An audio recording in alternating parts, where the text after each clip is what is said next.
How's it going, guys? In this video we're going to go over how to balance chemical equations. This is one that I find actually pretty fun.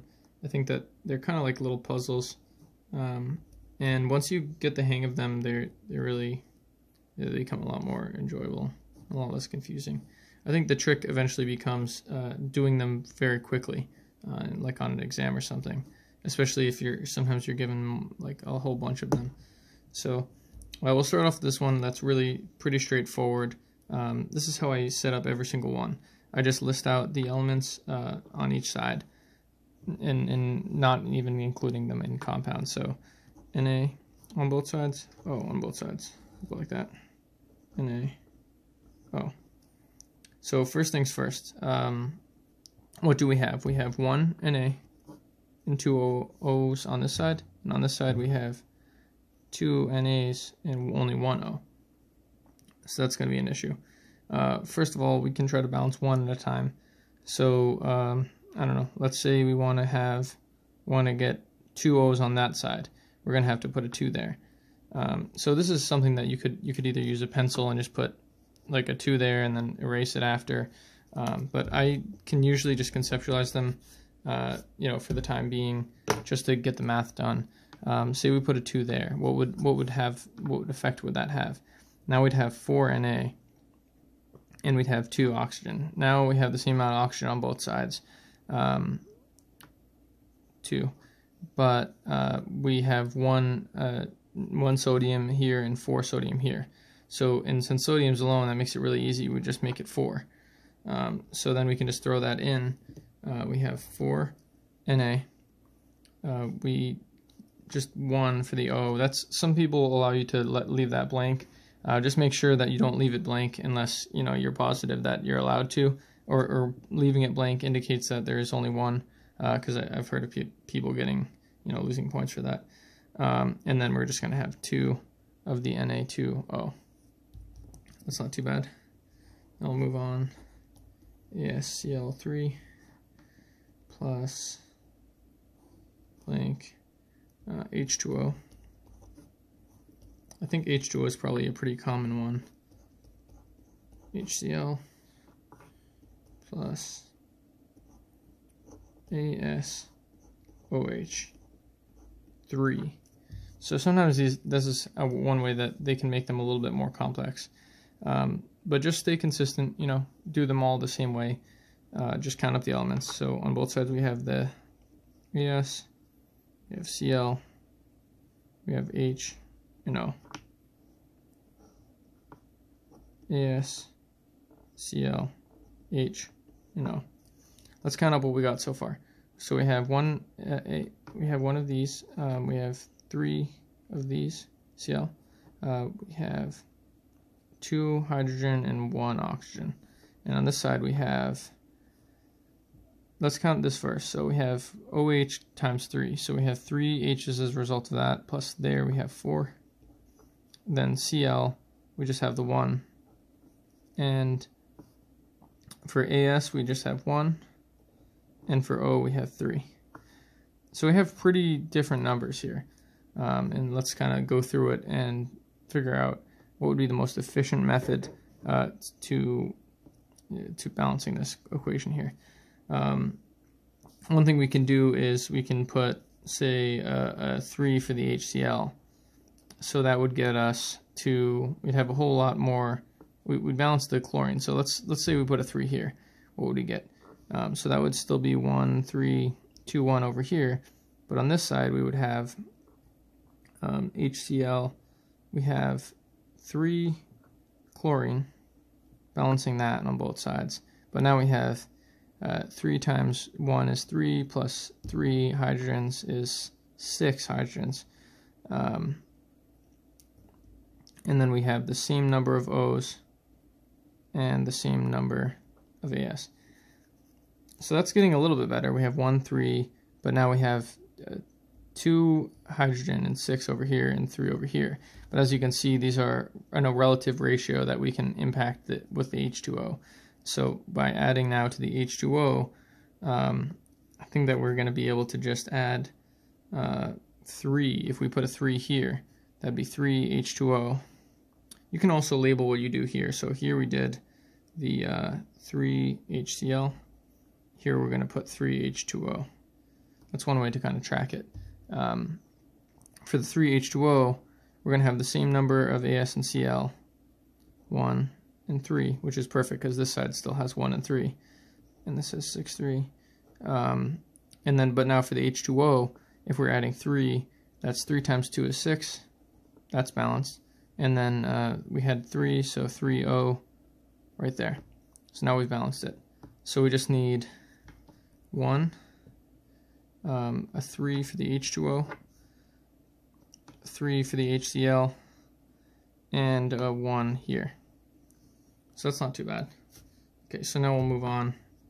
We have blank AgNO3 plus blank Cu yields blank CuNO3 2.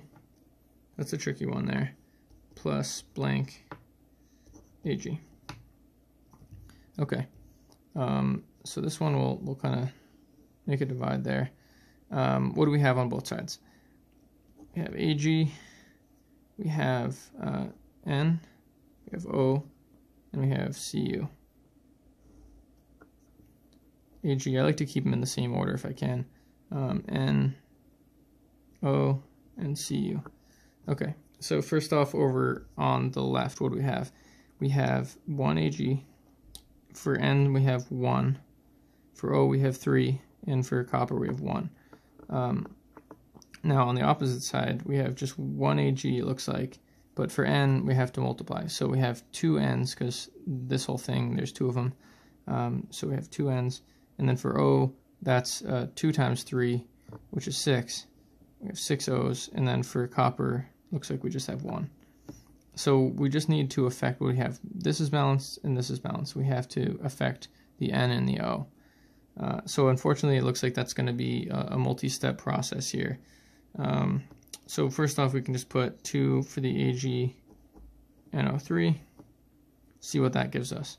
2 for the AgNO3, that gives us 2 Ag.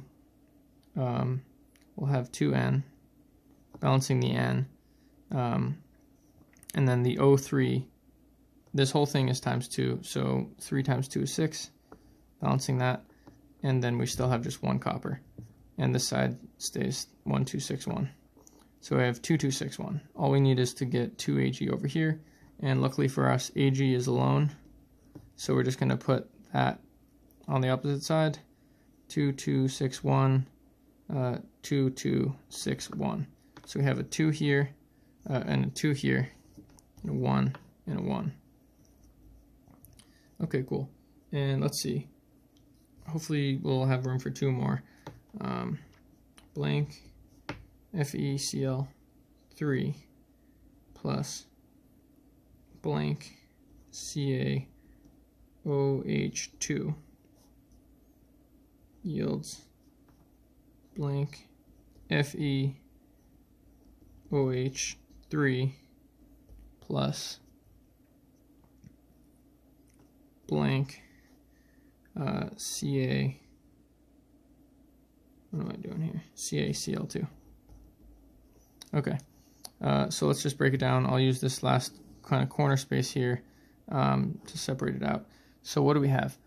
We have iron, Fe, we have Cl, we have calcium, Ca, O, and H. So we have 5 elements. So I'll just list them again in the same order. We know that we're never going to gain an element that we didn't have.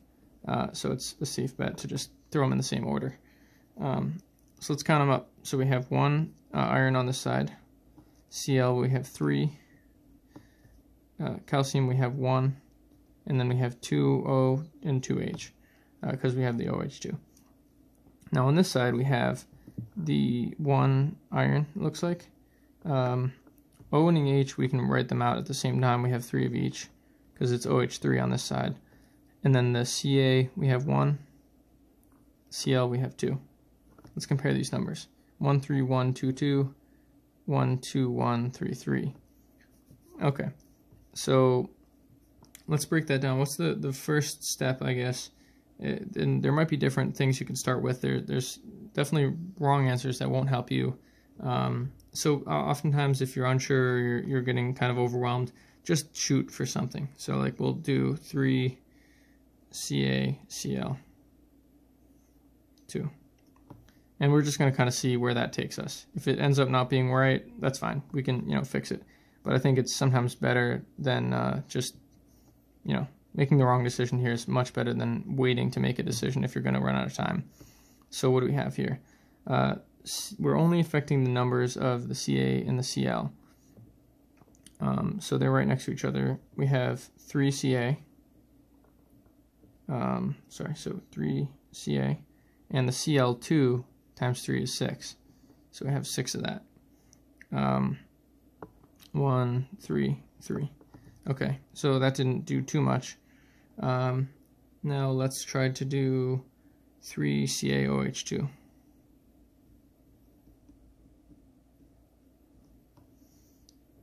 So that's 3 CaOH2.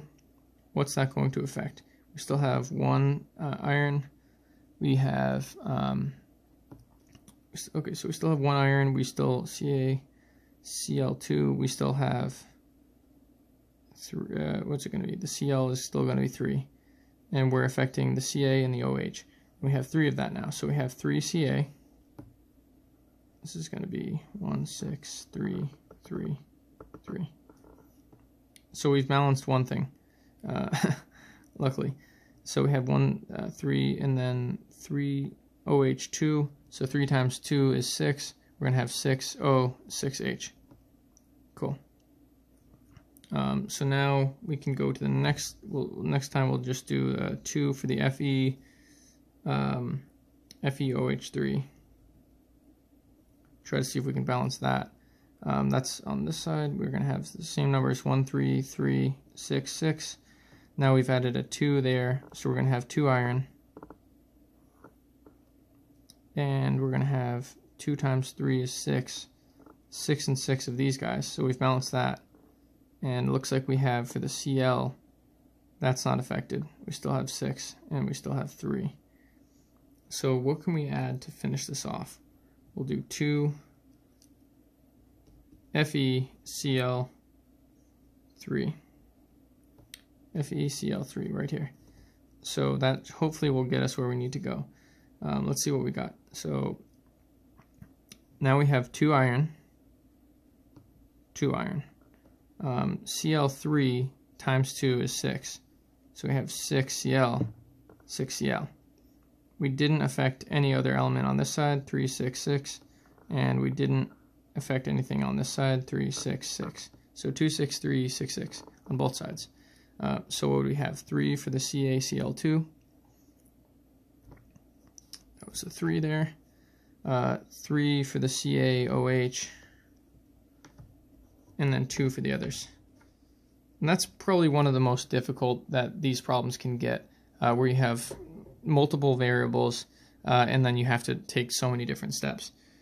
Here's another one that is also can be kind of frustrating. This will be the last problem.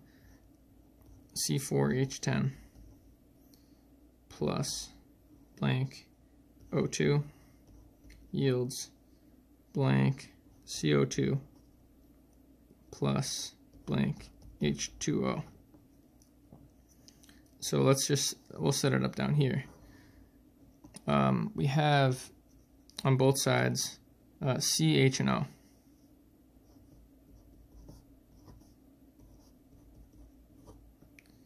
But what's going on? So here we have 4 carbon, 10 hydrogen, and 2 oxygen. Over here we have 1 carbon, we have 2 hydrogen, and we have 2, 3 oxygen. Very, very different numbers here, and then there's some pretty big exponents. So we have to kind of be careful. So let's see, we can kind of start out with I don't know, let's see, let's multiply our H2O to try to get that up. So we have multiply 5 H2O, see if that's enough. So that won't affect anything on this side. We'll still have 4, 10, 2, And then on this side, we have the 5H2O. So 5 times 2 is 10. We've balanced our hydrogen temporarily.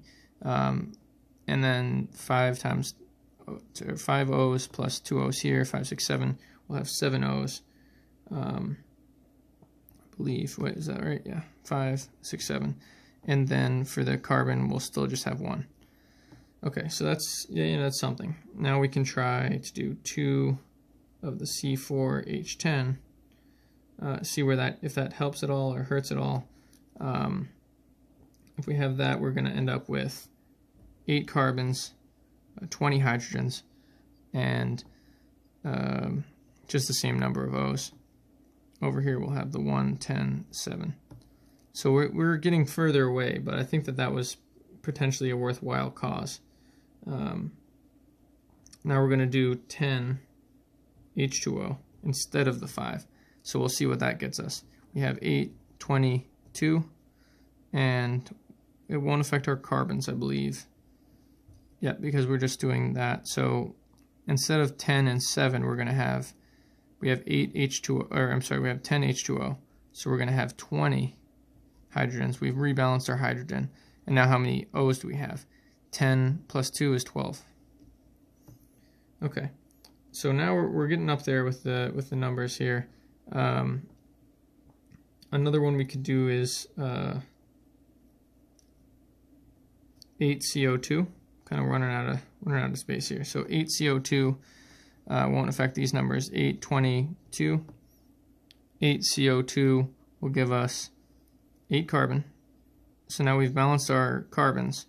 And then the O2 is going to be 8 times 2 is 16 plus that. So we're going to end up with quite a few. We'll have the same number of hydrogen. So that's also balanced. So we have 8, 20, and then so previously we added 10 to this, so we have 10 O's from this, and 8 times 16, we have 26 oxygen. And then finally we can tap it out with the 13 O2s, balance that. So we have, because 26 times 2 is equal to 13. So we're going to, 26 divided by 2 is equal to 13. So we'll have 28, 8, 20, 26, 8, 20, 26. Now the only thing that you can really mess up if you've made it this far is, if you can still read this, if you add the wrong exponents, like from the further down. So I like to go from the bottom to the top. We added the 13 O2 last, so we're going to have 13 here. Then we're going to have the 8 CO2 right there. Then move up to the 10 for the H2O,